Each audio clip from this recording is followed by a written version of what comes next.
नमस्कार दोस्तों, मैं विनय दुबे मुंबई से। हिंदू राष्ट्र भारत, 110 करोड़ हिंदुओं की आबादी, भारत का राष्ट्रपति हिंदू, प्रधानमंत्री हिंदू, जितने भी सुप्रीम कोर्ट के न्यायाधीश हैं, मुख्य न्यायाधीश हैं हिंदू, जितनी भी सेनाएं हैं, थल सेना, वायु सेना, जल सेना, उसके प्रमुख कौन है? हिंदू।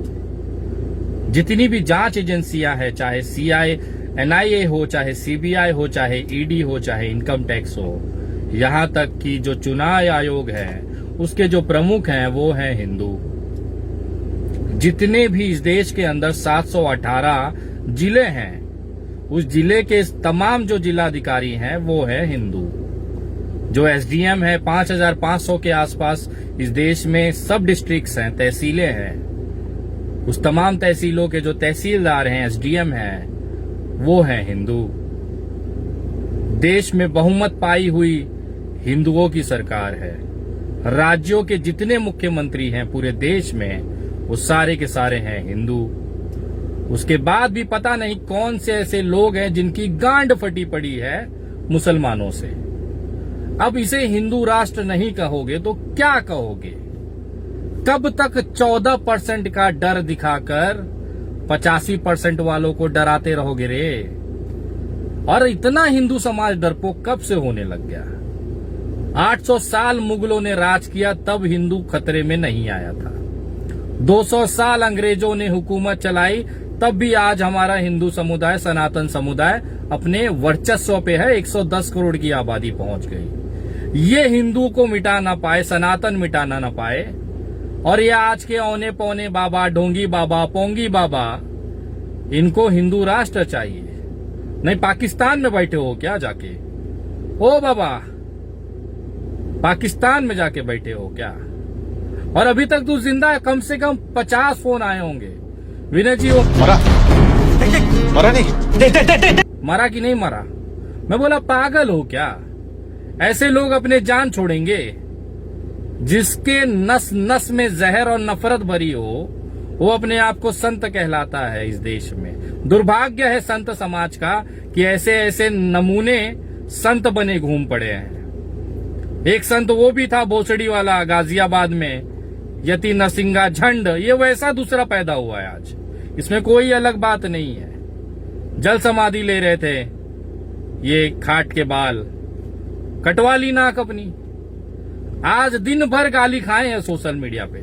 सब ऐसे इंतजार करे पड़े थे कि अब मरा कि तब मरा। मुझे तो आजकल ये लगने लगा है कि ना, हमारी देश की जो भाजपा सरकार है ना, वो खुद नहीं चाहती कि देश हिंदू राष्ट्र बने। अगर हिंदू राष्ट्र बनने में कोई अपनी आहुति देना चाहता है, कोई संगठन ने घोषणा की थी कि बाबा अकेले नहीं जल समाधि लेंगे, हम 1 लाख लोग मिलकर सब एक साथ जल समाधि लेंगे। वो दिल्ली दंगे वाली हमारी रागनी बहन, वो भी वहां खड़ी होकर समर्पण किए जा रहे थे कि हिंदू राष्ट्र में मेरी भी आहुति ले लो। मैं तो बोलना चाहूंगा, रागिनी बहन एक काम करो और अपने 1 लाख कार्यकर्ताओं को बुला के ना, ये बाबा को कंधे पे उठाओ, ले जाके फेंक दो सरयू में। करा दो यार उसके दिल की, कम से कम उसकी मुराद पूरी हो जाए। वो जो चाहता है वो करवा दो यार। मैं हाथ जोड़ के निवेदन करता हूं। मैं तमाम गाजियाबाद वाले, भोसड़ी वालों को कहता हूं कि सुंदर मौका है, उठाओ इस बाबा को और फेंक दो सरयू में। हो जाने दो जल समाधि। आज आर्य पार ये देश देखना चाहता है, पूछता है भारत कब होगा हिंदू राष्ट्र। चूतियों की कमी नहीं पड़ी है देश में। आइए देखिए कैसे आज ये बाबा ने अपनी नाक कटवाई है। हमने जो घोषणा किया था कि 2 अक्टूबर 2021 तक इस भारत को हिंदू राष्ट्र घोषित नहीं किया गया तो मैं सरजू जी में जल समाधि ले लूंगा, जिसको देखते हुए प्रशासन ने मुझे आज हाउस अरेस्ट कर लिया है। किंतु हमने भी हाउस अरेस्ट होते ही हमने जो है तो सरजू जल मंगा के रखा है और 12 बजे इसी जल में नाक डुबा करके प्राण को उत्सर्ग करने की हमारी तैयारी है। तो करना, परेशान हो गए हम लोग 2.5 साल से, ये भी परेशान हो गए, हम भी परेशान हो गए, करो फिर। तू डूब के मर जा रे चुल्लू भर पानी में। जनता को आप मूर्ख समझना बंद कर दीजिए। इस प्रकार की बचकाना बातें किसी के गले नहीं उतरती, लोग मजाक उड़ाते हैं। गजब बेइज्जती है।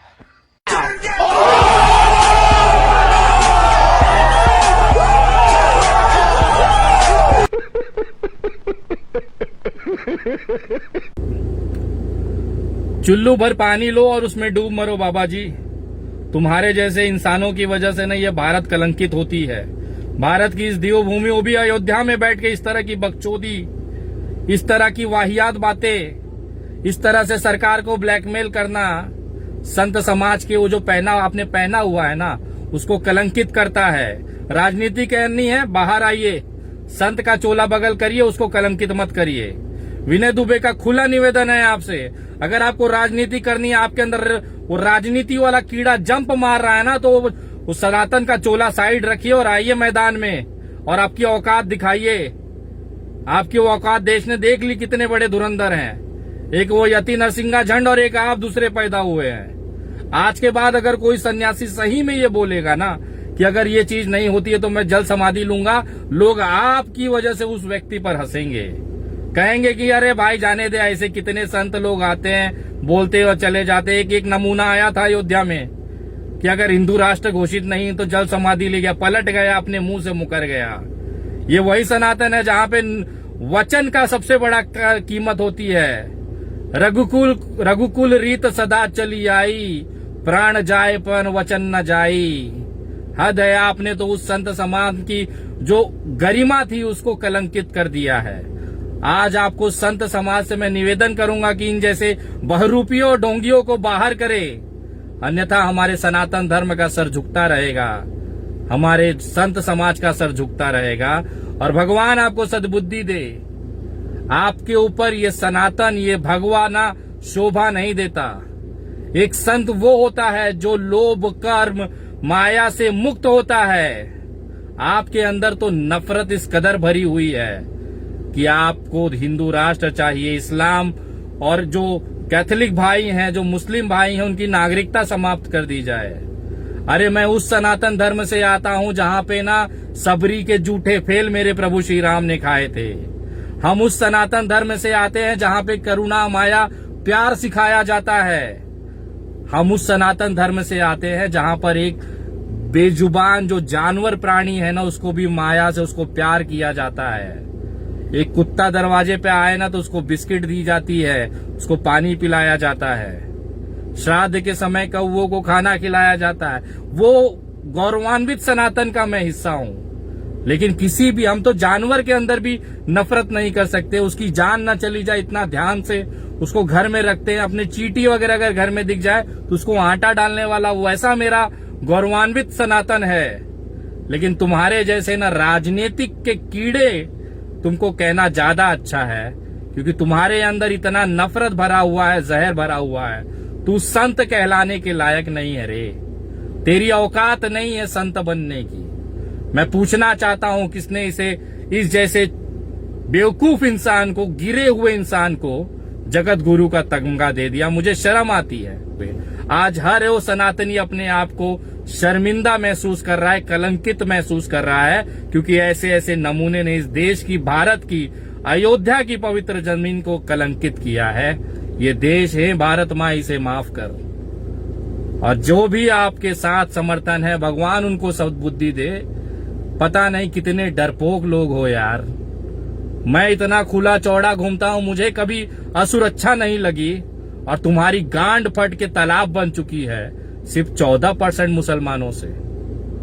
थू है तुम्हारी मर्दानगी पर, थू है तुम्हारे नसों में दौड़ रहे तुम्हारे माँ और बाप के खून पर, जो इतना कमजोर है कि 110 करोड़ की आबादी होते हुए 14% से डरे पड़े हो। छी है तुम्हारे पे साला। इससे अच्छा तो ये मर्द विनय दुबे है, 100 की झुंड में भी अकेला खड़ा रहता है, क्योंकि मेरे अंदर पवित्र ब्राह्मण और सनातन का खून दौड़ता है। तुम्हारे जैसे मिक्स ब्रीड नहीं है कि गांड फटने लगी और रेवड़ी बटने लगी। छी, जाओ रे कहीं चुल्लू भर पानी में डूब मरो। तुम्हारी औकात नहीं है कोई दावा और कोई आंदोलन और कोई चीज करने के लिए। मुंह छुपाओ कहीं जाकर। आज नाक कटवा दी है पूरे देश की तुम लोगों ने। छी। जय हिंद, जय महाराष्ट्र।